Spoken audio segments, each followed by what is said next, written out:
chaînes sont brisées maintenant. Saint-Esprit, descends. Les cieux sont ouverts, les cieux sont ouverts. L'atmosphère change. Les chaînes sont brisées maintenant. Saint-Esprit, descends. Les cieux sont ouverts, les cieux sont ouverts. L'atmosphère change. Les chaînes sont brisées maintenant. Saint-Esprit, descends. Les cieux sont ouverts, les cieux sont ouverts. Notre Dieu est victorieux, il règne à jamais. À jamais. Notre Dieu, notre Dieu,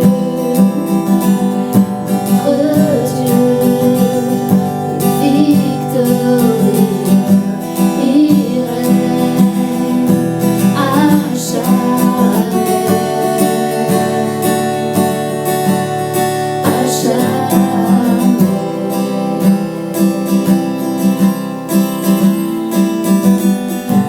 Notre Dieu victorieux, il règne à jamais. À jamais.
Amen. Merci Flavia, merci à toute l'équipe pour ce temps de louange.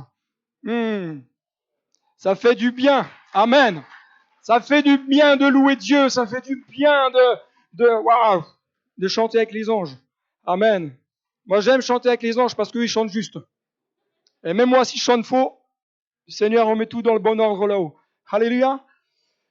Ce matin, je vais essayer de faire un message qui a plusieurs pages en quelques pages.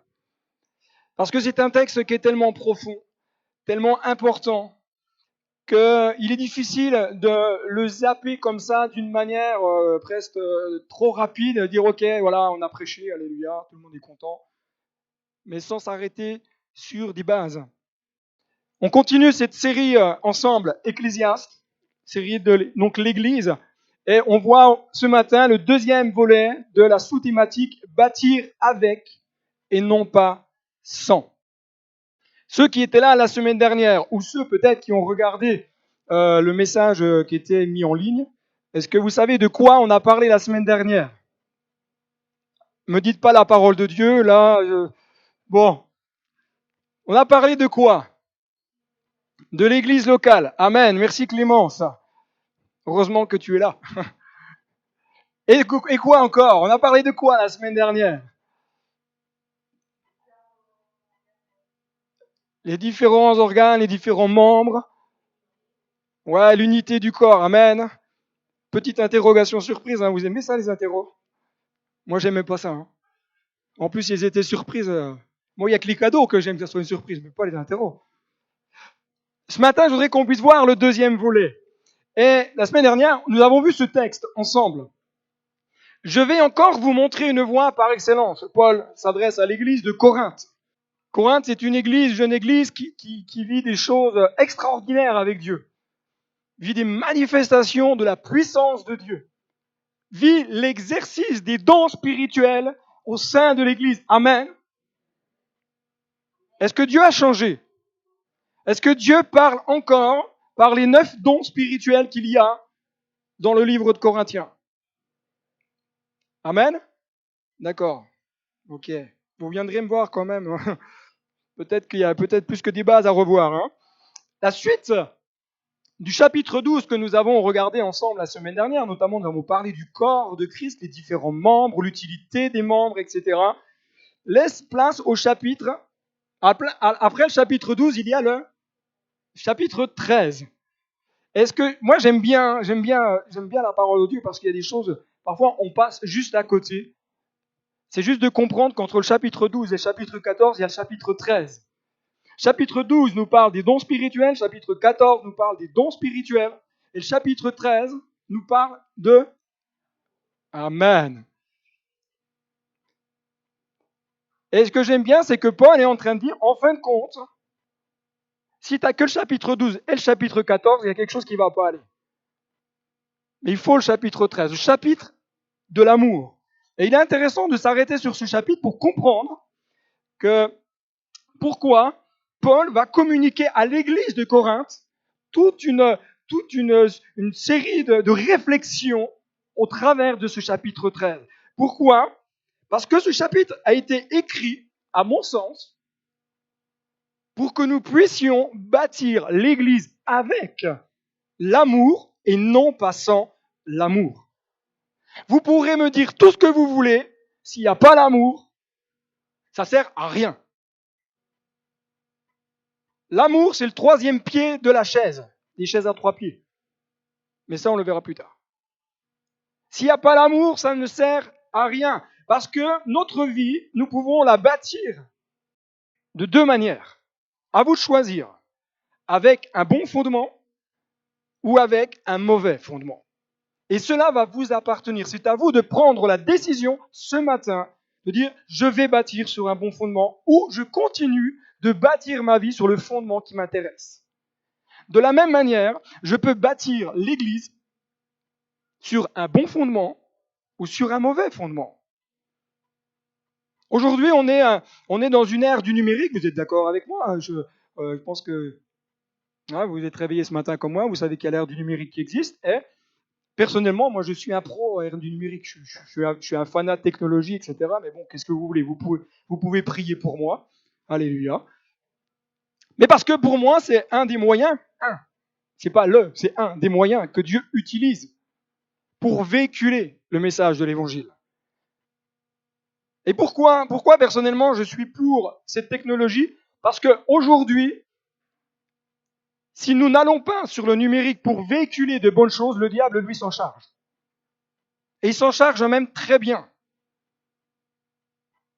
Et si les églises ne sont pas au fait de ces choses-là pour contrecarrer ce que le diable fait, même au travers de certains, entre guillemets, prédicateurs, on a besoin de véhiculer des bonnes choses, rappeler des bons fondements.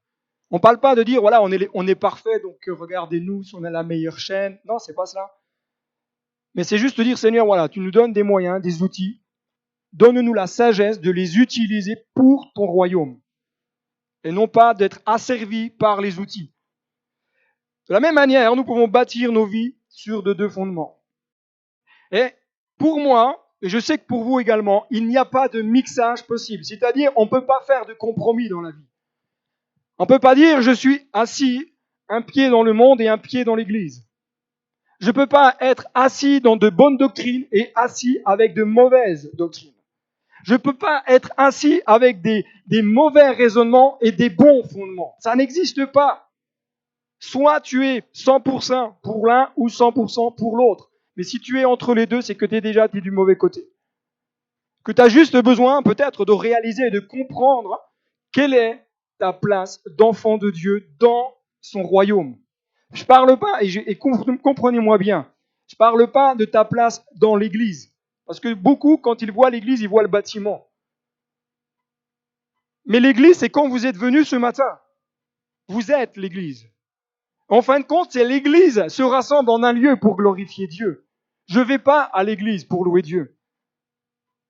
Je me rassemble pour louer mon Dieu. Et lorsqu'on est ensemble, même si on était 2 ou 3, c'est l'église. Pas de compromis possible. Et à nous de demander à Dieu de nous aider dans une tâche parfois si difficile, celle de bâtir avec un bon fondement. Parce qu'on a tellement vite fait de partir dans des trucs un peu bizarres. La suite de notre vie spirituelle dépendra non du choix des autres, mais de notre choix. Et cela, c'est important que tu puisses le garder dans ton cœur. Ta vie spirituelle, ta croissance spirituelle dépend de toi et non pas des autres. Parce que les autres peuvent marcher avec Dieu. Les autres peuvent t'encourager, te booster, te consoler, prier avec toi, jeûner pour toi. Si tu n'as pas envie d'aller plus loin, tu n'iras pas plus loin. Ta vie spirituelle est dépendante de toi, de ce que tu vas décider ce matin. Et j'ai le choix ce matin, et tu as le choix, premièrement, de continuer de vivre ta vie chrétienne en te plaignant des autres. Je peux en parler parce que vous ne le faites pas. Donc je peux le faire très librement. Mais je peux prendre la décision de dire j'arrête de me plaindre de l'autre et je commence à prier pour que Dieu touche son cœur, ou je continue à me plaindre. Deuxièmement, je peux continuer de vivre ma vie chrétienne en me satisfaisant de peu. Vous savez, ceux qui sont au bord de la piscine de Bethesda et qui attendent de temps en temps qu'un ange vienne bouger le dessus de l'eau. Ah, on a eu un bon temps de louange ce matin, alléluia. Puis on attend dans 6 mois, parce qu'on se dit de toute façon, le prochain tour, il est dans 6 mois.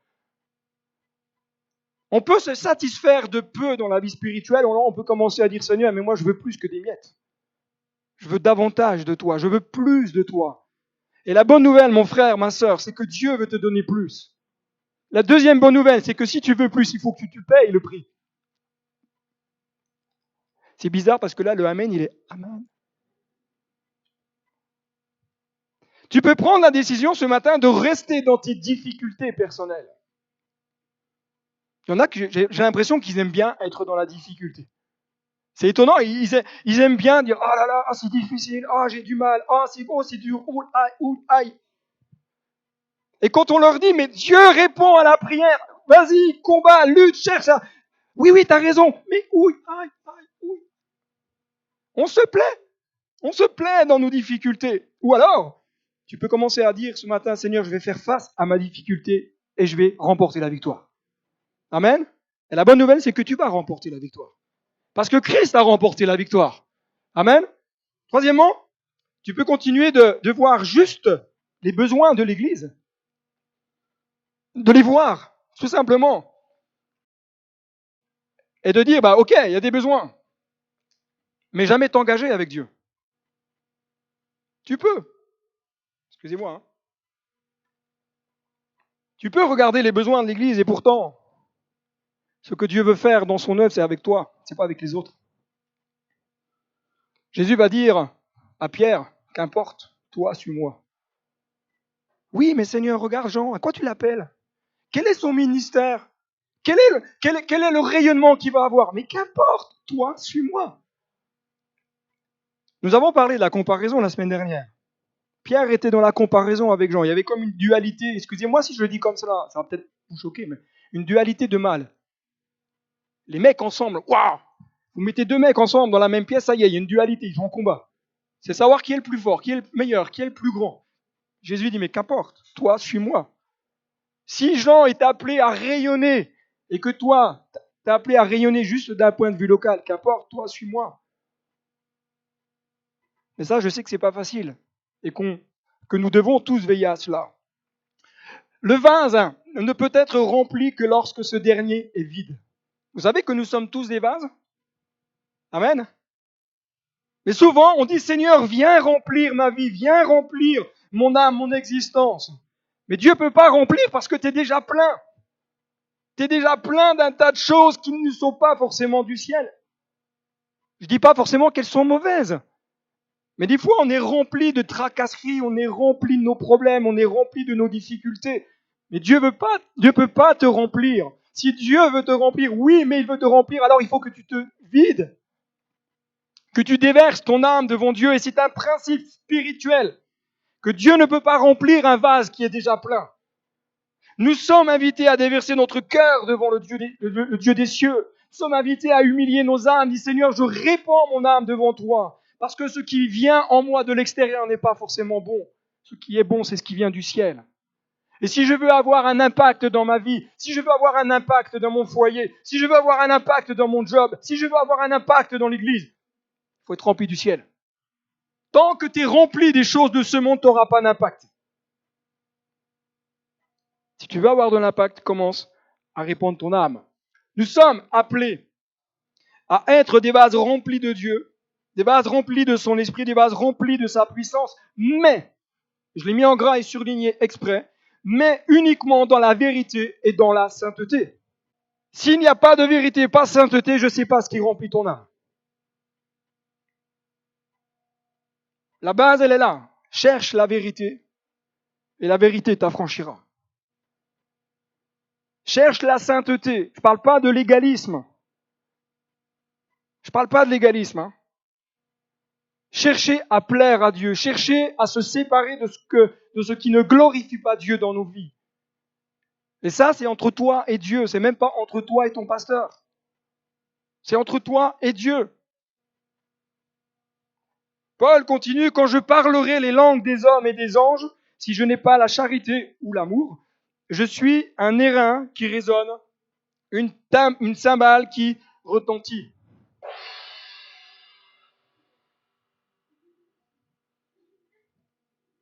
Voilà à quoi ressemble un frère, une sœur qui n'est pas rempli d'amour.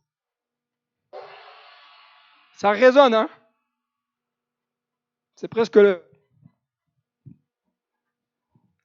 Si je n'ai pas l'amour, je suis comme cette cymbale qui résonne. Une cymbale isolée comme ça qui résonne, c'est pas beau. Il n'y a que quand Stéphane joue de la batterie qui nous fait un... Là, c'est... Parce qu'il s'est accompagné. Puis il le fait avec amour. Amen. Les langues des hommes et des anges. Paul enseigne ici que nous pouvons avoir le plus beau des langages.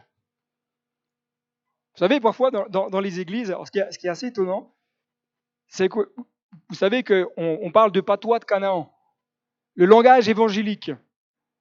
Alors ça marche bien. Hein. Vous allez dans une église, tout le monde parle de la même manière. Des Alléluia, mon frère, que Dieu te bénisse. Oui, Dieu va agir dans ta vie. Et ce que j'aime encore le plus, c'est quand parfois certaines personnes prient. Je ne parle pas d'ici, hein. Je parle d'expérience. Seigneur, toi qui es dans les cieux. Et c'est incroyable parce qu'on a l'impression que Dieu entend mieux quand on prend une voix différente que celle qu'on a d'habitude. Dieu entend mieux quand on prie d'une certaine manière, alors que quand on prie, on devrait simplement parler à Dieu. Même si je peux parler le plus beau des langages, langage soutenu théologiquement, bibliquement, etc., utiliser tous les termes grecs, araméens, hébreux, si j'ai pas l'amour, je suis comme un airain qui résonne. Je peux avoir la plus belle des prédications. S'il n'y a pas l'amour, la prédication restera vide. Je peux prêcher aujourd'hui le plus beau des messages, s'il n'y a pas l'amour, ça restera vide. Vous savez qu'aujourd'hui, prêcher, c'est pas simple. Aujourd'hui, être prédicateur, c'est vraiment pas simple. J'ai quelques années de conversion.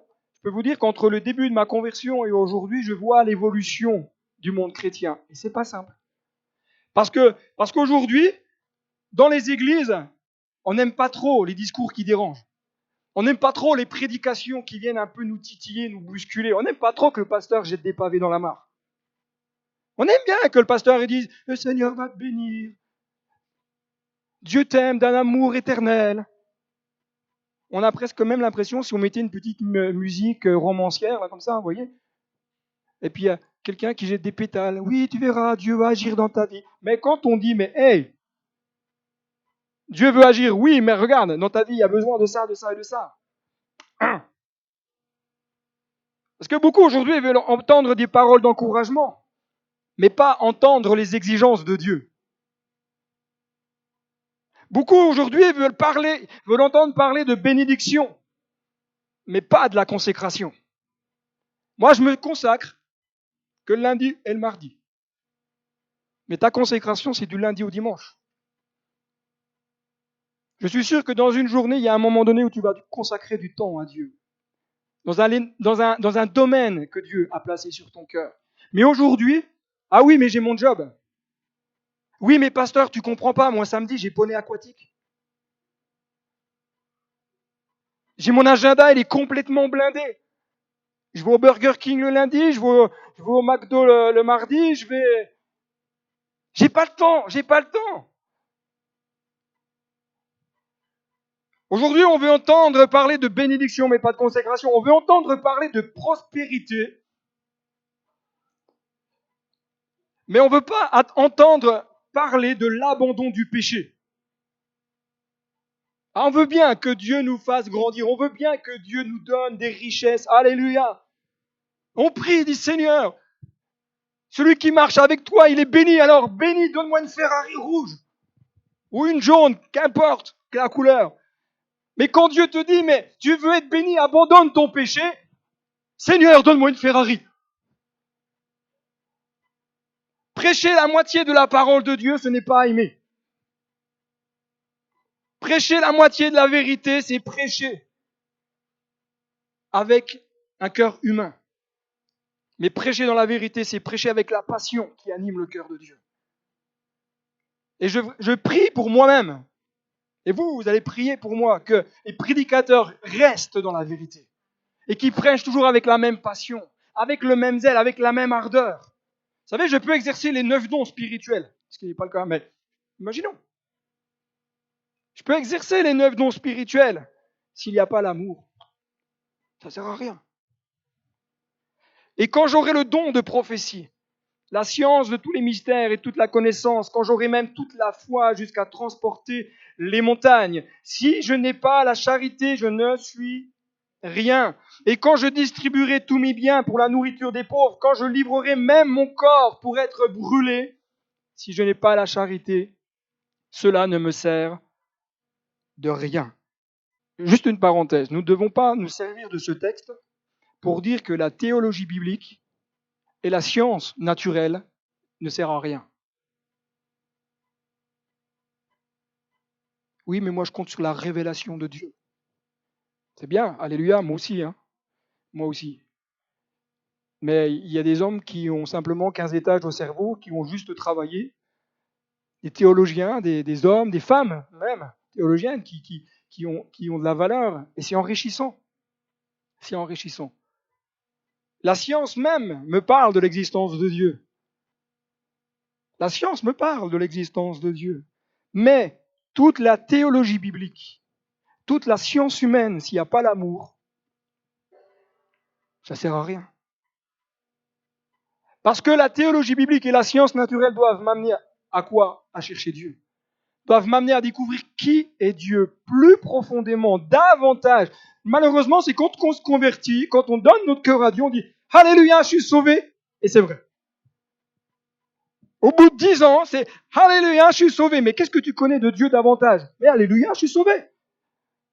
20 ans plus tard, Alléluia, je suis toujours sauvé. Mais du coup, on n'a pas fait de croissance dans la maturité spirituelle. C'est pour cela que vous retrouvez parfois dans certaines églises des personnes qui sont toujours au biberon. Ils aiment bien le lait chaud. Alors que Dieu nous dit, et j'ai bien dit nous, j'ai pas dit vous dit, j'ai bien nous dit, de grandir, de croître dans la maturité.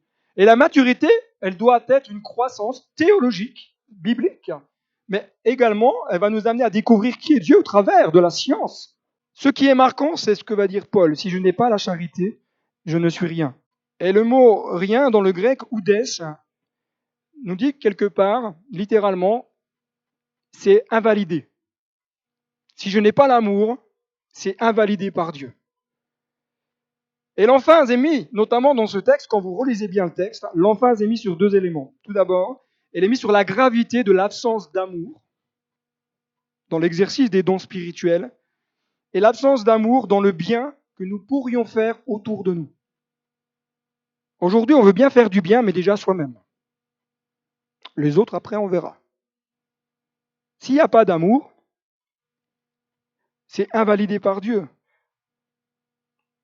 Si je déplace les montagnes, mais que je n'ai pas l'amour, ça ne sert à rien. Si je suis dans une œuvre sociale, si je n'ai pas l'amour, Dieu invalide. Ça sera une belle œuvre sociale.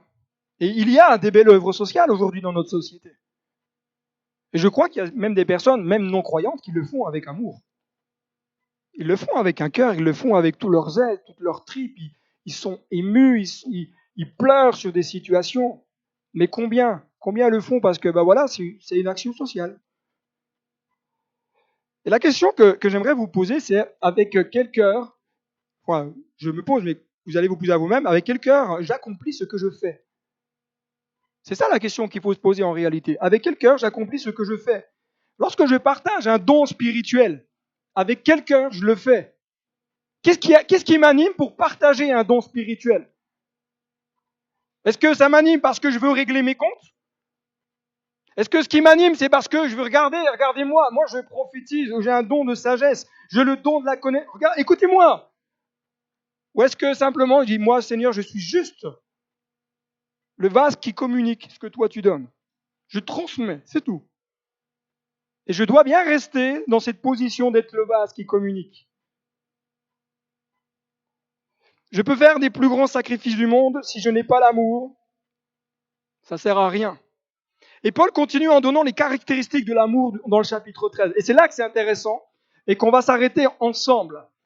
Parce que je pense que nous devons juste prendre le temps d'écouter ce que Paul a dit à l'église de Corinthe. La charité est patiente. Elle est pleine de bonté. La charité n'est pas envieuse. La charité ne se vante point. Elle ne s'enfle point d'orgueil. Elle ne fait rien de malhonnête. Elle ne cherche point son intérêt. Elle ne s'irrite point. Elle ne soupçonne point le mal. Elle ne se réjouit point de l'injustice. Mais elle se réjouit de la vérité. Elle excuse tout. Elle croit tout. Elle espère tout. Elle supporte tout. L'amour ne périt jamais. Amen. Waouh. Moi, je ne sais pas comment j'aurais réagi lorsque j'aurais entendu cette lecture de cette lettre à l'époque. Parce que je peux vous dire que Paul, parfois, il n'y va pas par quatre chemins dans ses écrits. Hein. Aujourd'hui, on se plaint de certains pasteurs parce que des fois, c'est peut-être un petit peu cash, et pour certains, c'est vrai, mais des fois, juste de rappeler la vérité biblique, Paul, là, il met du level. Hein. Il va commencer à dire, mais en fin de compte, voilà ce qu'il est en train de dire. Bâtir l'Église sur un amour patient. Le mot patient, makroutuméo. Être d'esprit persévérant, ne pas perdre courage pour soi-même et pour les autres. Parfois, notre amour n'est pas si patient vis-à-vis des autres. On est un peu plus patient pour soi en général, mais pour les autres, on a un peu moins de patience. On a du mal à être patient parce que l'autre n'avance pas aussi vite que nous on aimerait. Ou alors il n'a pas compris ce que nous avons compris. Ou alors il ne fait pas comme nous. Moi j'étais dans une église un jour et il y avait on devait débarrasser des chaises, etc., etc. Et puis, on s'affairait à la tâche. Et il y a un frère qui commençait un petit peu à faire le franc-comtois, c'est-à-dire à râler. Il râlait parce qu'il y en avait plein qui ne venaient pas donner la main. Et ce que j'aimais, c'est que le pasteur qui était juste de passage, il dit, hé, pourquoi tu te plains? Fais ce que Dieu te demande de faire. La politique de l'exemple par l'exemple. Macron Touméo qui dit aussi persévérer patiemment et bravement en endurant le malheur et le trouble. Quand on a l'épreuve, on a un petit peu de mal quand même dans ce domaine. Enfin, je parle pour moi, je parle pas pour vous. Être doux et lent à la vengeance. Parfois, ça fait un peu comme du tac au tac. Hein. Tac. On a pris une réflexion, paf. C'est pour ceux qui font un peu de ping-pong, un petit peu un smash au niveau du revers, là, flac. Pour revenir au sujet de la réflexion, bâtir l'église avec et non pas sans, je vais vous poser quelques questions à laquelle, bien entendu, je ne vous demande pas forcément de répondre, mais de garder ces questions dans votre cœur. Êtes-vous patient dans votre marche spirituelle vis-à-vis de vous-même? Est-ce que vous acceptez que votre marche spirituelle, peut-être elle avance juste centimètre après centimètre? Parfois on dit, ouais mais Seigneur, moi j'aimerais tellement faire un grand pas. Ça viendra. Sois juste un peu patient et laisse Dieu faire ce qu'il a à faire dans ta vie. Est-ce que tu es patient dans ta marche spirituelle vis-à-vis de l'autre? Troisièmement, est-ce que tu marches avec persévérance? Est-ce que tu gardes courage dans ta vie personnelle, mais aussi pour ceux des autres? Quatrièmement, es-tu patient lorsque l'épreuve surgit? Et lorsque l'épreuve dure, rien de plus frustrant quand nous sommes attaqués, touchés, et qu'on demande au Seigneur d'intervenir et que rien ne se passe. À nos yeux, hein. Parce qu'il se passe toujours quelque chose dans le ciel. Mais généralement, là, on n'est pas très patient. On a un petit peu de mal quand même. Il dit, Seigneur, tu ne tardes pas à l'accomplissement de ta promesse. Mais un jour sont comme 1000 ans et 1000 ans sont comme un jour. Est-ce que vous êtes patient face à l'offense? Quand on vous offense, est-ce que vous êtes patient? Est-ce que vous savez ne rien dire, prier intérieurement pour la personne qui vous offense?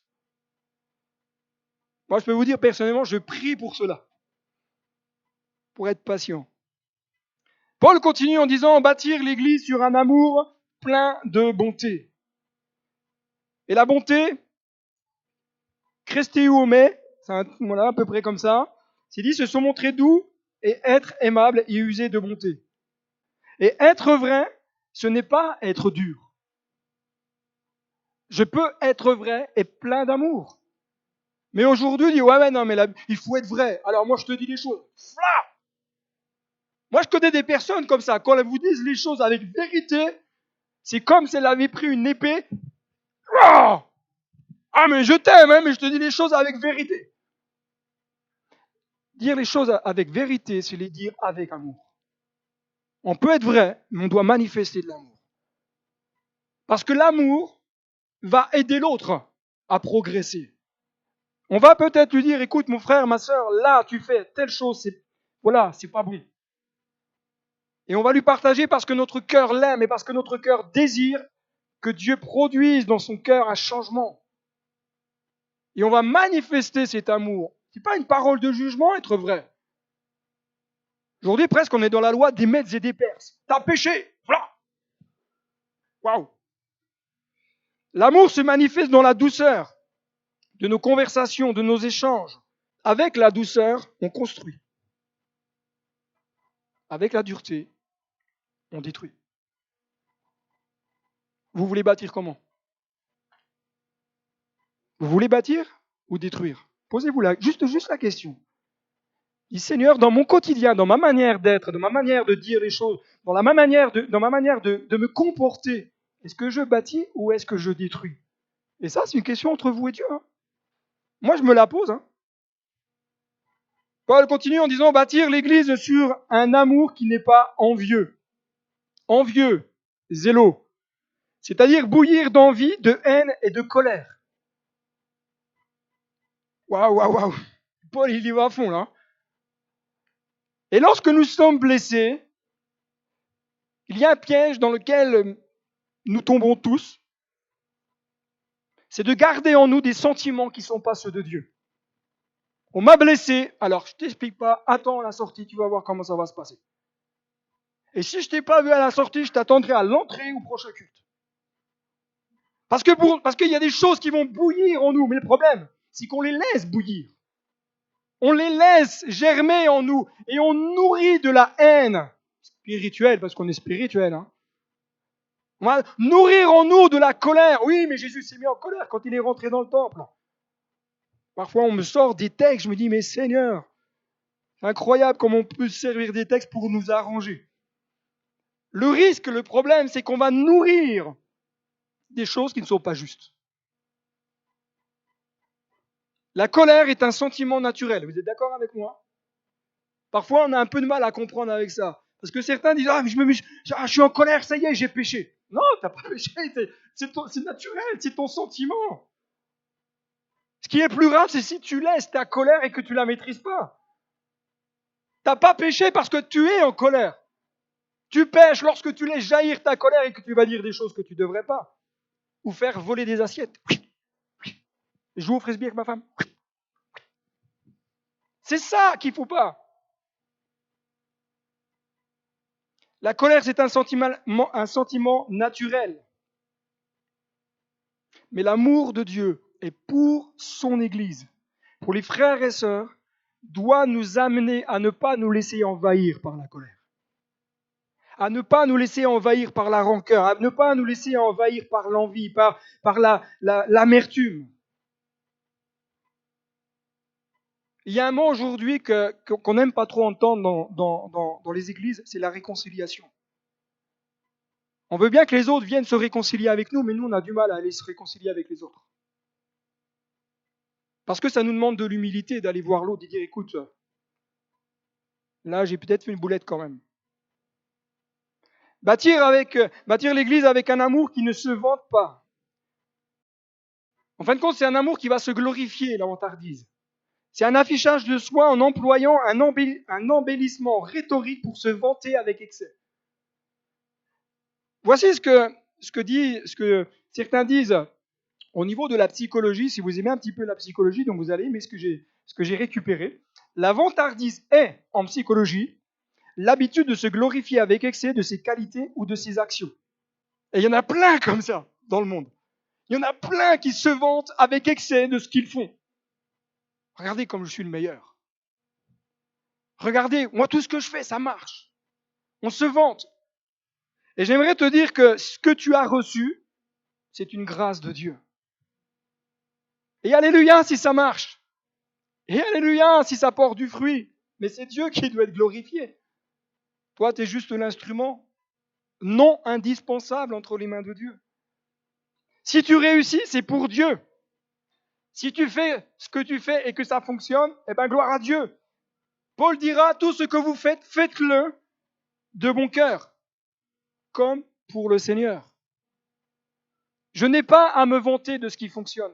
Généralement, on se vante de ce qui fonctionne, mais on ne se vante pas de ce qui ne fonctionne pas. Ça, surtout, on ne dit rien.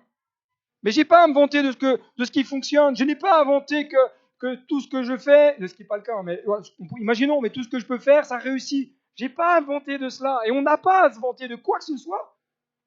Parce que tout est une grâce de Dieu. Et tout est pour la gloire de Dieu. Jacques va dire, ne vous y trompez pas, mes frères bien-aimés. Et je dirais, mes sœurs bien-aimées. Toute grâce et tout don parfait descendent de où? D'en haut, du Père des Lumières, chez lequel il n'y a ni changement, ni ombre de variation. Tout ce que tu as, tout ce que tu fais qui réussit, ça vient du ciel. Et gloire à Dieu. Parce qu'au travers, et je parle pour moi, je ne parle pas pour vous, au travers de mes difficultés, au travers peut-être de mes manquements, de mes incompétences, Dieu manifeste sa grâce et fait avancer son royaume. Mais c'est pour sa gloire. Et au travers de tout cela, Dieu m'amène en perfection. Il m'amène à me corriger dans ma manière d'être, dans ma manière de faire, dans ma manière de travailler. Vous ne pouvez pas imaginer le nombre de questions que je me pose dans une semaine. S'il fallait que j'écrive tout ce que je pense, je peux vous dire que j'en aurais écrit des livres. Bâtir l'Église avec amour et non orgueil. L'orgueil fusio. C'est-à-dire gonfler, souffler. Vous savez, les souffleurs de verre. C'est la même chose. Faire enfler. J'aimerais te dire ceci. L'amour ne se met pas en affiche. Il ne cherche pas la gloire des hommes, mais la gloire de Dieu. L'amour ne se met pas en affiche. Je ne me mets pas en avant. Et vous savez que lorsqu'on est prédicateur, lorsqu'on fait la louange, lorsqu'on fait la musique, un des pièges, c'est cela, c'est l'orgueil. Parce qu'on est là devant, et les gens nous regardent. Et moi, je ne veux pas que les gens me regardent. Je veux que les gens regardent Christ. Je ne veux pas que quand je prêche, vous me regardez. Bon, vous me regardez parce que c'est normal, c'est la communication. Mais moi, ce que je veux, c'est que vos cœurs regardent Christ au travers du message. Rien pour moi, tout pour Dieu. Et que si vous m'oubliez, c'est pas grave, du moment que vous n'oubliez pas Christ. L'orgueil, c'est un piège dans le cœur de chaque croyant. Et face à l'orgueil du cœur de l'homme, Dieu se place en opposition. C'est Jacques qui nous le dit, il accorde au contraire une grâce plus excellente. Et c'est pourquoi l'Écriture dit, Dieu résiste aux orgueilleux, mais il fait grâce aux humbles. Et le verbe résister, antitasomé, qui dit se ranger en bataille contre, s'opposer à quelqu'un et lui résister. Si Dieu ne répond pas à ta prière, il y a peut-être un problème d'orgueil quelque part. Peut-être. Je ne dis pas que c'est forcément le cas, comprenez-moi bien. Mais parfois, certaines personnes ne voient pas certaines bénédictions, certaines choses se réaliser dans leur vie parce que l'orgueil empêche Dieu d'agir. C'est pas que Dieu peut pas, c'est pas que Dieu veut pas, mais Dieu est fidèle à lui-même, à qui il est. Dieu est vérité. Donc s'il a dit dans sa parole qu'il résiste aux orgueilleux, je peux vous dire que si l'orgueil est mis en phase, ben Dieu va résister. Il va pas répondre comme il voudrait. Bâtir l'Église avec un amour honnête et non malhonnête. Tiens, ça peut exister ça dans l'Église? On peut bâtir l'Église avec un amour malhonnête? C'est étonnant, hein? Étonnant de penser et de croire qu'au milieu du peuple de Dieu, il peut y avoir de la malhonnêteté. De la malhonnêteté sous un couvert spirituel. Ça existe. Nous avons des axes de progression dans nos vies, frères et sœurs. Vous comme moi, nous avons tous à progresser.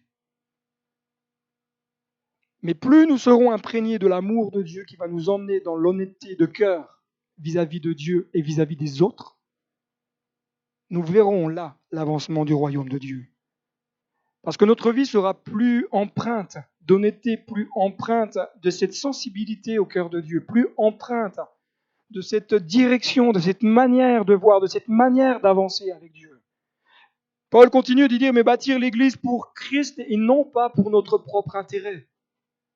L'Église, on l'a déjà dit, vous m'avez déjà entendu le dire, et je le répète ce matin volontairement, l'Église, c'est pas l'Église de la famille Claric. Elle ne m'appartient pas. Moi, je suis un voyageur. Je fais que de passer. Mais la deuxième chose, c'est que l'Église ne vous appartient pas non plus. Vous êtes l'Église. L'Église, elle ne doit pas correspondre à votre personnalité, à votre identité. Elle doit correspondre au cœur de Dieu, à la vision que Dieu a pour l'Église d'Épernay, 28 rue des Prés-Dimanche. Je ne sais pas si parfois vous prenez juste le temps de la réflexion, quelques instants. Je dis souvent que l'Église, c'est comme un phare qui est là pour orienter, permettre aux personnes non pas de venir à l'Église, mais de venir rencontrer Christ. L'Église, deuxièmement, c'est une arche pour que des personnes perdues puissent être sauvées. Amen. Troisièmement, l'Église est un hôpital. Pour moi, c'est pas écrit dans la Bible que c'est un hôpital. On se comprend bien et on sera d'accord. Mais dans l'Église, quand on vient, même après plusieurs années de conversion, parfois on est encore un peu cabossé, on a quelques difficultés, on a encore des blessures. L'Église, c'est là ça nous permet d'être au bénéfice de la parole de Dieu, du Saint-Esprit qui va venir parler à nos cœurs, qui va nous dire « Hey, laisse-moi agir dans ta vie, je t'aime, t'inquiète pas, je vais m'occuper de toi. » C'est des temps de restauration. Mais l'Église, elle n'est pas pour mon intérêt personnel, elle est pour que les autres découvrent davantage qui est Dieu, découvrent davantage ce que Dieu veut faire dans leur vie. Quoi que nous fassions, nous sommes invités à le faire pour Dieu et avec Dieu. Je dis bien pour Dieu et avec Dieu. Parce que parfois on fait des choses pour Dieu, mais Dieu n'est pas dans le coup. Dieu veut qu'on fasse les choses pour lui, mais avec lui. Vous savez que la chute du diable, c'était quoi? L'orgueil. Il a détourné l'adoration, notamment qui devait revenir à Dieu, pour la faire à lui. L'amour cherche à bâtir pour Dieu, pour que chacun vive l'épanouissement et la progression. Rien pour moi, mais tout pour la gloire de Dieu. Bâtir l'Église avec un amour qui ne s'irrite point. Verbe irrité, paroxuno, c'est rendre tranchant, aiguisé, provoquer, pousser à la colère. Et là, on pousse les autres à se mettre en colère. Déjà, moi-même, je suis en colère, mais attends, toi, je vais te dire deux, trois petits trucs qui vont venir te piquer un peu, là. Puis, ça va démarrer. Puis après, on dit, t'as vu, non, mais regarde. C'est pas spirituel comment il agit. Nos traits de caractère font souvent l'objet, j'ai marqué comme cela, nos traits de caractère font l'objet, je répète, nos traits de caractère font souvent l'objet de retours dans le passé.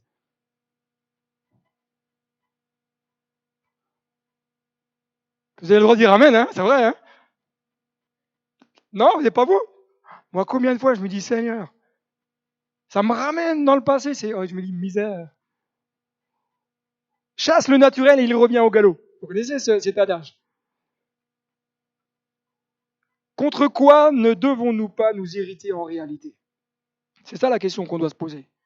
Parce que je crois que le diable, je vais vraiment insister là-dessus, le diable n'est pas omniprésent. Vous savez que le diable ne peut pas être dans l'église ici et être dans l'église de Reims en même temps?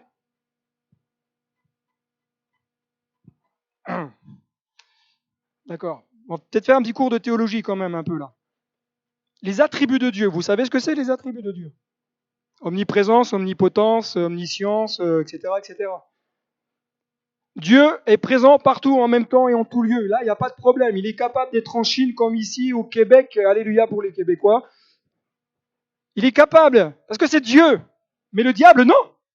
Le diable a été créé. C'est un ange qui a été créé. C'est une créature. Lui, il ne peut pas être partout à la fois. Et des fois, dans le milieu chrétien, on donne au diable des capacités que lui-même, il n'a pas. On le voit partout. On se balade, excusez-moi, je vais faire un... Mais des fois, on se balade dans les grandes surfaces. On est dans certains rayons. Oh, Seigneur. Oh là là. Je ne vous dis pas dans quel rayon j'étais à ce moment-là. Et il y a un chrétien qui est dans l'autre rayon à côté qui dit oh là là, oh. Mais non, le diable il peut pas être dans deux endroits en même temps, c'est pas possible. T'as juste besoin de prendre une position spirituelle dans ta vie, dire stop maintenant à toutes ces pensées. Nos traits de caractère sont parfois le vrai problème. Veillons à ne pas tomber dans le piège de l'irritation. Vous savez, les choses qui nous agacent. Il y a des choses qui peuvent nous agacer. Moi, j'ai une maladie, je ne sais pas comment ça s'appelle, mais c'est la maladie du bruit. C'est-à-dire qu'il y a certains bruits que c'est très difficile. Couper, quand j'entends quelqu'un, je vous livre un peu mon cœur, mais c'est pas grave, de toute façon j'assume. Quand j'entends quelqu'un couper avec une fourchette, une cuillère, et qui coupe plus la fourchette que ce qu'il est en train de manger. Voilà, la cuillère, moi j'ai eu un collègue, il venait, Seigneur bénis-le. Tous les matins, il y avait la cafetière qui était dans mon bureau. J'avais pas de bol, j'avais hérité d'un bureau avec la cafetière pour tout le monde, moi. Tous les matins, il venait prendre son café et pendant 10 minutes, il était là avec sa tasse. Et intérieurement, et je vais être honnête avec vous, hein, j'ai dit Seigneur, si c'est pas toi qui le bénis, moi je vais le bénir. Ça m'agaçait. Il y pouvait rien, le pauvre. Hein. Mais parfois, il y a des choses qu'on laisse en nous et on ne prend pas position parce qu'on va justifier, on dit oui, mais je suis comme ça. Non, mais Dieu va t'aider. Ne laisse pas l'irritation, ne laisse pas les choses qui t'agacent, peut-être continuer de t'agacer davantage. Si tu sens que ça commence à t'agacer, va faire un tour sur le balcon, va dehors dans le jardin, va prendre l'air. Bâtir avec un amour qui ne soupçonne pas. Difficile. Parfois de dire, ah mais pourquoi il me parle comme ça? Pourquoi il fait cela? Pourquoi il me dit ça comme ça? J'ai l'impression que des fois, je sais pas, notre cerveau, il fonctionne beaucoup plus qu'il ne le devrait. L'amour ne soupçonne pas. Ah, le frère Intel, il m'a regardé comme ça ce matin. C'est bizarre. Je pense qu'il a un truc contre moi. Alors que le frangin, il était juste pas réveillé, quoi. Ah, le pasteur, il a dit ça ce matin, je suis sûr qu'il m'aime pas. Alors que le pasteur, simplement, voilà, il partage ce que Dieu lui a mis sur son cœur. Ah oui, mais là, en sortant, là, j'ai vu le frère et je lui ai fait signe, il m'a pas fait signe. Mais si t'es comme moi, de toute façon, des fois, je ne reconnais même pas les gens dans la rue. Je suis pas physionomiste. Donc, bon, maintenant, je vous connais, ça va. Mais quand je suis arrivé à Reims, je croisais des frères et sœurs sur le trottoir, moi, je passais tout droit. Non pas parce que je les aime pas, mais parce que je les reconnais pas. Alors, merci Seigneur pour ceux qui m'ont arrêté. Ils disent, hey, on est là. Je dis, alléluia. Je dis, ah, salut ma sœur, salut mon frère. Je savais plus le prénom. Alléluia, que Dieu te bénisse. L'amour ne soupçonne pas le mal. Bâtir avec l'Église avec un amour qui refuse l'injustice. Refuser ce qui n'est pas juste. Paul continue en disant bâtir l'Église avec un amour qui se réjouit de la vérité. Refuser l'injustice, mais oui pour la vérité. Bâtir l'Église avec un amour qui excuse tout. Le verbe excuser du grec stégo, c'est-à-dire protéger, garder en couvrant, préserver, couvrir du silence, garder secret. Et j'ai mis stop à la médisance. Un des mâles du 21e siècle, stop à la médisance. Vous pouvez même faire une affiche chez vous, stop à la médisance. Parce que ça, on est les champions du monde à la médisance dans notre société. Il faut comprendre que ce texte, ce n'est pas l'acceptation du péché. On n'accepte pas le péché. C'est pas ça. Mais quand il dit que l'amour excuse tout, c'est-à-dire que quand il voit un frère ou une sœur, il fait une boulette. Mais au lieu de le mettre au pilori, sur un pilier, et dire « Ah, regardez, il a péché !» Non, couvre sa faute. Prie pour que Dieu l'aide. À la rigueur, sois biblique, va le voir et dis-lui « Mon frère, ma sœur, t'as fait ça, c'est pas bien. » Mais ne juge pas. L'amour couvre. Cet amour ne déballe pas les choses en public. La médisance, vous savez ce que c'est que la médisance? La médisance, c'est parler de quelqu'un de choses vraies sur la personne, mais dans le but de nuire à la personne. Bâtir l'Église avec un amour qui croit tout. Pisteo, penser être vrai, être persuadé, donner du crédit, placer sa confiance en Dieu. Cet amour croit. Croit la parole de Dieu, d'accord, mais croit aussi ce que dit l'autre. Si l'autre vous dit, ben oui, voilà, j'ai acheté une voiture bleue, ben alléluia, il a acheté une voiture bleue. S'il arrive et que la voiture est rouge, c'est son problème devant Dieu, c'est pas le vôtre. Bâtir l'Église avec un amour qui espère. Et le piso, c'est dans le sens religieux, c'est attendre le salut avec joie et pleine confiance. Vous espérez un jour aller au ciel? Vous savez que Jésus revient? Bientôt? Vous êtes prêts si Jésus revient maintenant tout de suite? Alléluia. Bâtir l'Église avec un amour qui supporte. Alléluia. Supporter l'autre, supporter la souffrance, supporter la difficulté. Bâtir l'Église avec un amour qui ne périt jamais. Cela est possible que si l'amour de Dieu demeure en nous. Car seul l'amour de Dieu est immuable. Seul l'amour de Dieu ne change pas. Paul continue en disant ceci. Maintenant donc, ces trois choses demeurent. La foi, l'espérance, la charité. Mais la plus grande de ces choses, c'est la charité. La foi, la conviction profonde de qui est Dieu, de qui est Jésus, de qui est le Saint-Esprit. La foi qui va aller saisir les profondeurs de Dieu pour le présent, mais également pour l'avenir. L'espérance, c'est celle qui est à venir. Quand tu es malade et que tu espères d'être guéri, c'est pour demain. Forcément, c'est pour l'après. Ça va venir impacter ta vie à un moment donné, mais parce que tu espères. L'espérance, de voir un jour le royaume de Dieu grandir, de voir l'église d'Épernay démultipliée. Vas-y, démultiplier ou multiplier, c'est peut-être mieux. De voir des âmes nouvelles venir, même s'il y a des masques. Il y aura un jour, de toute façon, on dira « abat les masques ». Mais je crois et j'espère à l'avancement du royaume de Dieu, je crois qu'un jour mes yeux verront Jésus face à face. Je crois. L'amour La plus grande de toutes ces choses, de ces trois-là, la foi, l'espérance, la plus grande, c'est l'amour. La plus grande, c'est l'amour. Tu peux avoir la foi, si tu n'as pas l'amour, ça vaut rien. Tu peux espérer voir Dieu, si tu n'as pas l'amour, ça vaut rien. Tu peux venir à l'église, si tu n'as pas l'amour de l'église, ça vaut rien. Tu peux servir Dieu dans l'église, si tu n'as pas l'amour, ça vaut rien.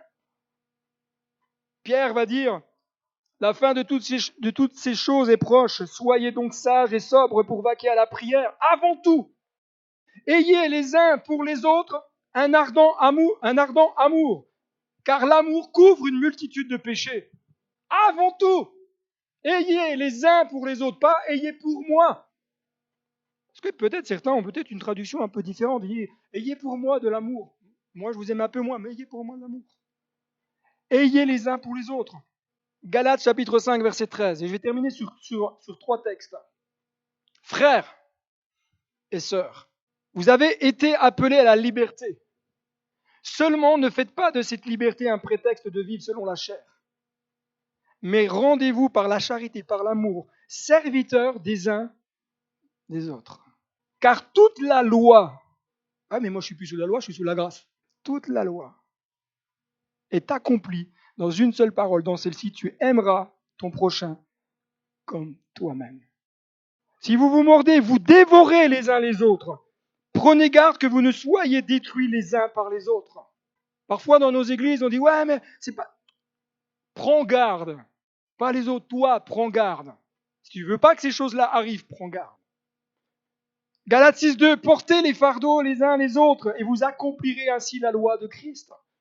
Et enfin, ne nous lassons pas de faire le bien, car nous moissonnerons en temps convenable si nous ne nous relâchons pas. Pendant que tu en as l'occasion, pratique le bien envers tous. Et surtout, et remarquez bien ce que dit Paul ici, et surtout envers les frères et les sœurs en la foi. On est plus amour avec les gens du monde parfois qu'avec ceux de l'Église. Surtout envers les frères en la foi. Parce que c'est ton frère. Parce que Christ l'a racheté. Parce que Christ a donné sa vie pour lui. Il n'est pas parfait. Ça, je suis d'accord avec toi. Mais Dieu l'a placé à côté de toi pour que tu l'aimes et pour que tu l'aides et pour que tu marches avec lui. Et qu'à travers lui, tu apprennes aussi à grandir. Surtout envers les frères en la foi. Inclinons nos têtes quelques instants.